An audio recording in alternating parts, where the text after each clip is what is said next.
Môre, dis Dinsdag en dit is die 31ste Maart en daar is nog 'n maand op sy rug. Ja, die tyd kan hardloop.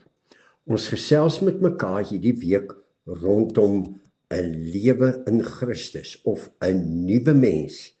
Dat 'n lewe in Christus is om 'n nuwe mens te wees.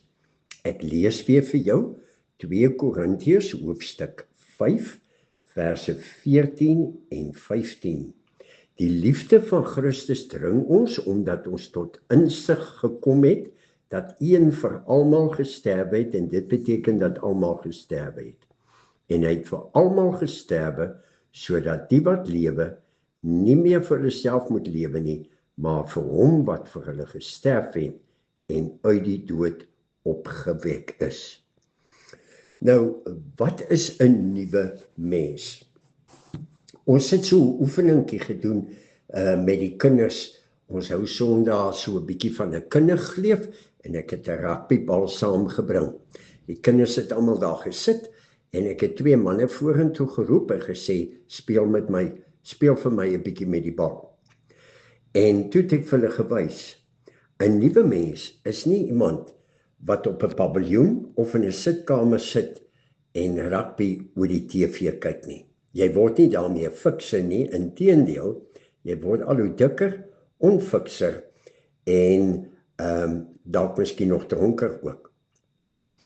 Nuwe mense is ook nie iemand wat nou kerk toe gaan en dan wil ek amper as te ware sê 'n toeskouer word binne in die kerk nie.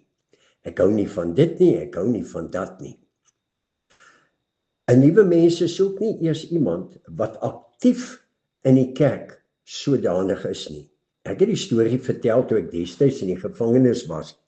Het ons daar 'n mannetjie gehad. Ja, hy was 'n baie knap ambagsman. Ek kan nie onthou, want ek het hom kom kry in die tronk, so ek kan nie onthou wat was sy misdaad nie. Maar hy het al die elektrisiteit en so aan, het hy van die gevangenis herstel en verander waar dit nodig was.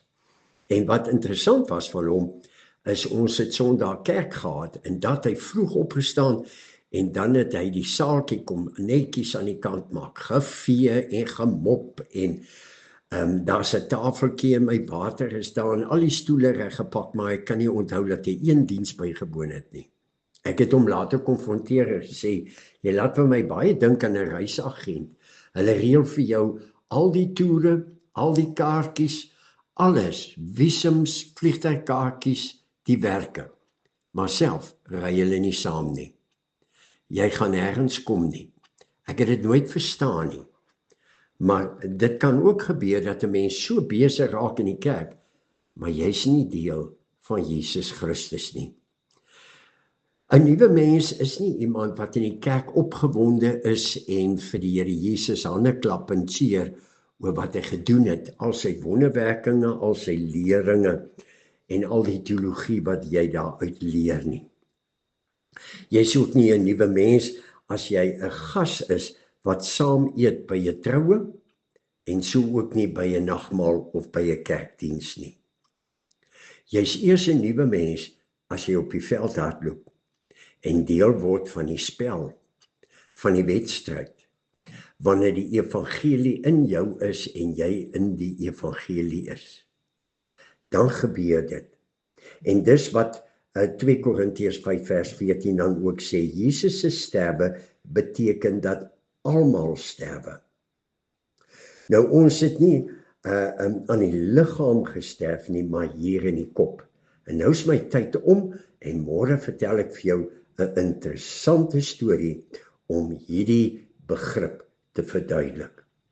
Here Jesus, vergewe vir ons en lei ons deur u Heilige Gees. Godsdiens kan baie kompleks raak.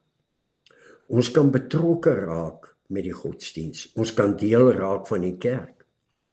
Ons kan selfs ook, soos wat die Bybel sê, duiwels uitdryf en mense gesond maak en al hierdie wonderwerke doen, en dan sê u, ek ken ons nie. Lei ons dat ons dit nie mis nie. maar dat ons deel sal wees van die evangelie van Jesus Christus. Amen. Mag jy 'n baie mooi en 'n geseënde Dinsdag hê. Mooi loop.